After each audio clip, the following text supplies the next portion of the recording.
Well, good morning, folks. Welcome back to another episode of The Young Farmer. My name is Andy, as always, and today we have finally, we've fitted the Land Equip 2524 onto our fast track, and I think you'll agree it looks fantastic. A few things I'm gonna have to look into changing though. I can't lift the tank any higher on the front because of the way it fixes my front link, the top link on the front linkage is a bit too long, so I can't get any higher than that. It's off the ground, it should be safe there, though. It would like it ideally a little bit higher. The one good thing it does do, though, is allow for my headlights to come over the top. And look how mean it looks there, just stunning. We've got some pre-emergent herbicide to go and put down, so we're going to get on and do that in a little while. But what we need to do first, I'm just going to jump into the fast track here. And we're just going to move this over actually, because what we want to do is pull out the old sprayer of ours. The Berthaud is going to be taken down to the dealers. We're going to get rid of that this morning. So we're just going to square this up. And once we've sold that one off, because we need to sell it, we don't need it. And also, I need to repay some of the money for this for this here trade in we did. So that's going to go back. I've left my lights on, obviously. There we go. Shut that. So the class is actually around the corner at the moment. Left it there from the other day when we were carting grain. We had a bit to do. So I think what I want to do is go and drop this off. You can see a bit of a theme growing with the colour of my equipment here. Big fan of keeping everything blue. So yeah, we're going to jump into the area on here. Just make sure that's all disconnected first. We're going to take the Berthaud down to the store. We're going to leave it there for the dealers to evaluate and then give me a phone call with a price on. Once that's done, we're going to come back, pick up the spray Bowser, and we're going to take that over to where we've got some fields to run onto today. Come back and then pick up the fast track and actually get going. So that's the current plan at least. We're looking like, yeah, it shouldn't take us too long to get through it at least. It's we've got in the region about 70 acres to do today. And with this sprayer and this kind of this setup we've got now, that really shouldn't be a problem to do at all. Picked up the wrong bit first, haven't I? Let's do that the other way around. I wanted the sprayer first, so we'll pick the sprayer up, which is inside the shed here. Very happy with how easily the sprayer actually fits onto the back of that fast track. It couples up perfectly. This is a bit tight, but we'll squeeze through. Lovely stuff. Now this sprayer, this is one of the first things I actually bought when I set out. It was bought because there was a great opportunity in the market there for me to get some spraying done. And I learned a great piece of advice from a local farmer who mentioned if I wanted to make it as a starting farmer with little assets, spend the money I did have on something that other people didn't have. In this case it was a sprayer, so that's exactly what I went out there and did. So by doing that then, it gave me an opportunity, an avenue in which to be able to farm with. So yeah, it's worked out very well for me. We've put a lot of time on with this sprayer here. And we're probably going to have to just open up this door just to get us out. There we go. But yeah, put a lot of time in with this sprayer, covered a lot of acres for sure. And yeah, it's just something that it's getting a little bit old now, so we want to look at kind of replacing it with a newer machine. And yeah, I'm looking forward to seeing how we get on with the Land Equip there. It's a beautiful looking piece of equipment. Really does utilise the fast track that a little bit extra as well, which is fantastic.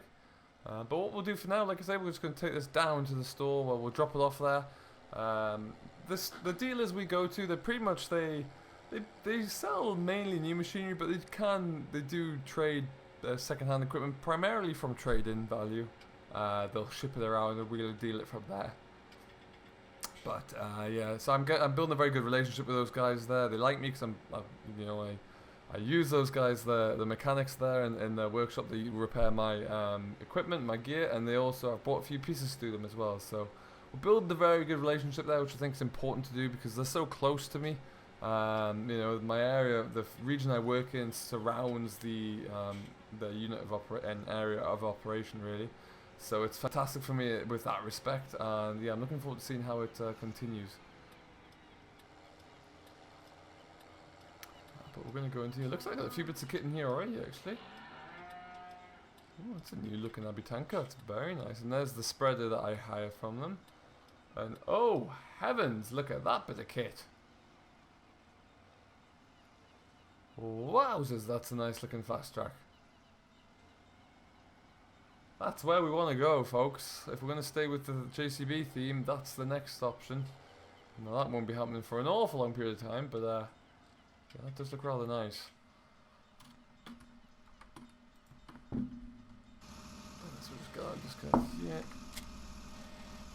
Let's go and have a quick look at this. That looks huge. What is that, 8,000? It is indeed 8330. It's massive.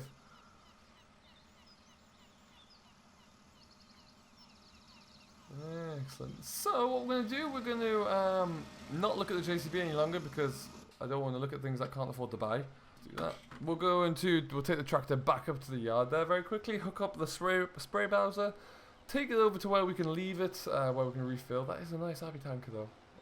If we get that digestate job again, we might have to come and borrow that or loan that one from them. Yeah, we'll go and cart the spray bowser down to where we need to be. And yeah, that'll give us a little bit of extra storage to run with. Now we are expecting there's a chance that I'm going to get a visitor coming very shortly. So we'll wait and see if that materializes or not. Because that could be quite interesting to see how it goes. But yeah, we'll just go and get ourselves set up there, take the machine down to where we need to be. And we'll just kind of see how it goes from there, I should think. So yeah, I'll catch up with you a little bit once I've dropped it off, because there's going to be a little bit of road work. So we'll drop the bowser off, come back, and then you'll find me when we're in the JCB heading down. Okay then folks, let's get ourselves up and out of here, shall we? Everything is being set up there, it's all dropped off nicely, brought the class back as well, so we're able to get ourselves out of here. I think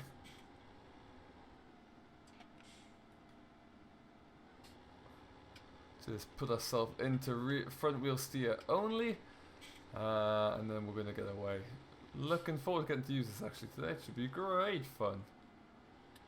Another good machine, another good use for the fast track as well, which is always nice. We really need to utilise this as much as possible. Kick the power on there, that's lovely. And we're going to shoot it around the back way, I think, today. Keep off the main roads a little bit, and also it's probably 6 and 2 3s really, it's probably a little bit quicker.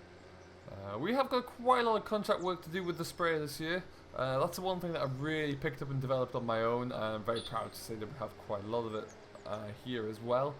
So we're able to get across a lot of it earlier on. We typically will do anywhere between 3 and 4 applications per crop. So we'll do the pre and post emergence. So we're going to do the pre-emergence now, and then we'll get in there in typically early spring, and we'll do tier 1, tier 2, and see how it's looking as well. So that's the different growths.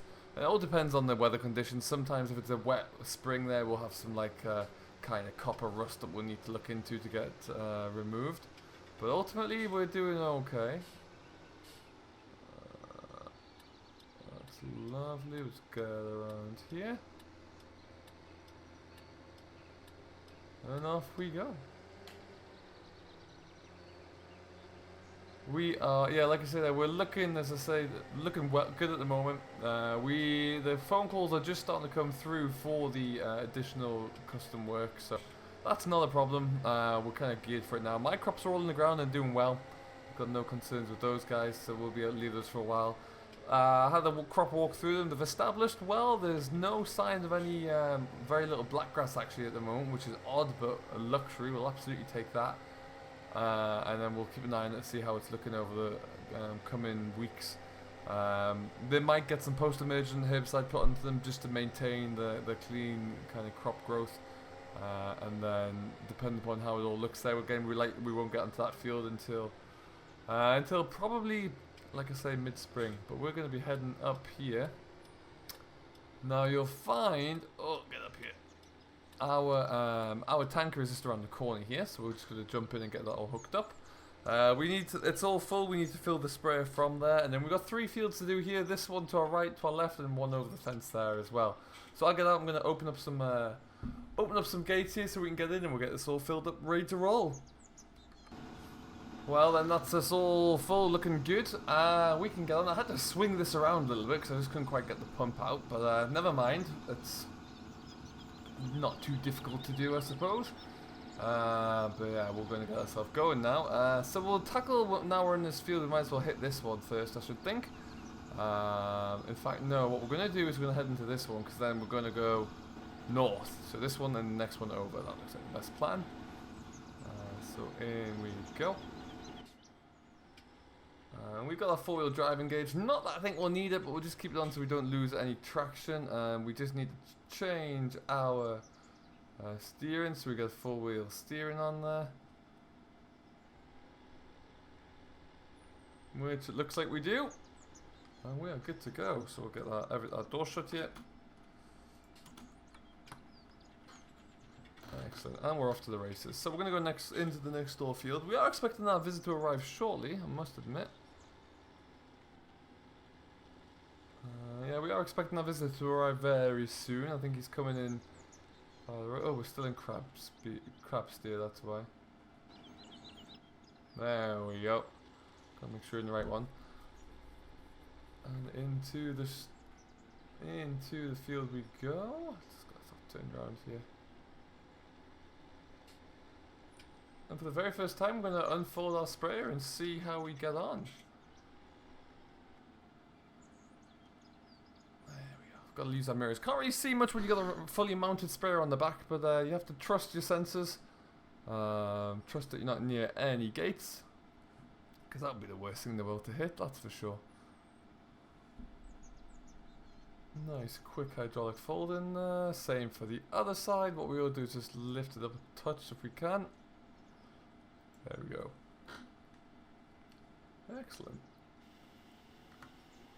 And we are off for the first spraying of the season. We'll no doubt be stuck in this cab doing this job a lot, but it's a job I quite like doing handily, so we'll just take our time through the field here and we'll get it all covered. Today we are, like I said, we're spraying pre-emergent herbicide. Now what that does is it prevents any weeds growing in the seed bed before the seed can actually establish itself and emerge through the soil. So it stops the likes of black grass coming through there and any other weeds. We typically, you only put this down once, and then you'll put,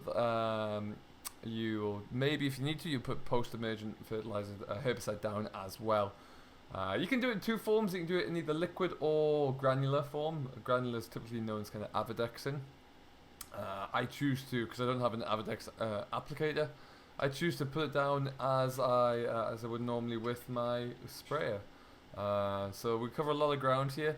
There are limits as to what you can and how much you can actually apply per growth, really. So per crop cycle.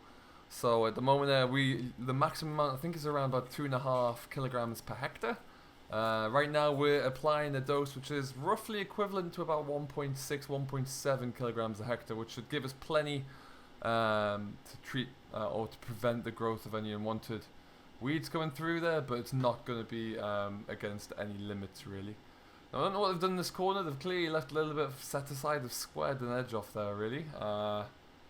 So we'll just kind of keep to our natural headland path. Headlands, as you can see, they haven't really come through yet. This was direct drill. The headlands are in the field next door. They're just not here yet. So we can continue. That's not a problem. We can get the GPS set up to work as we continue across into the main body of the field. That's not a problem at all. For now though, we're just kind of cruising on through, getting everything covered that we can, and we will keep ourselves going.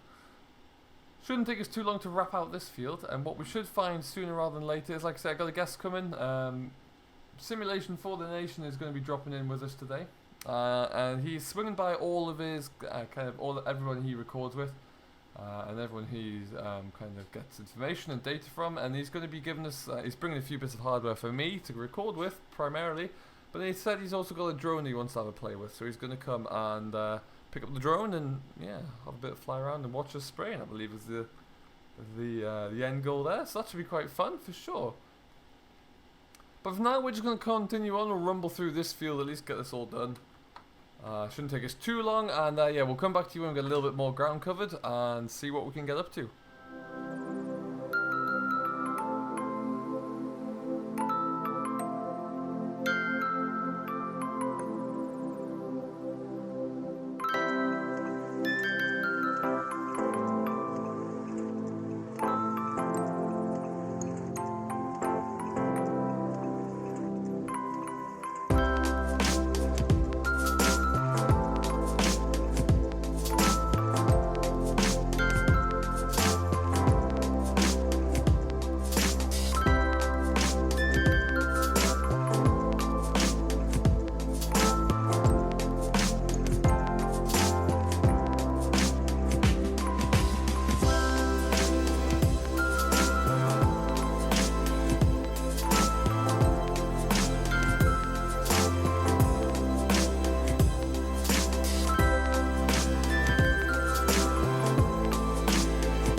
ladies and gentlemen, this has been something a little bit different for you. I hope you have enjoyed it all.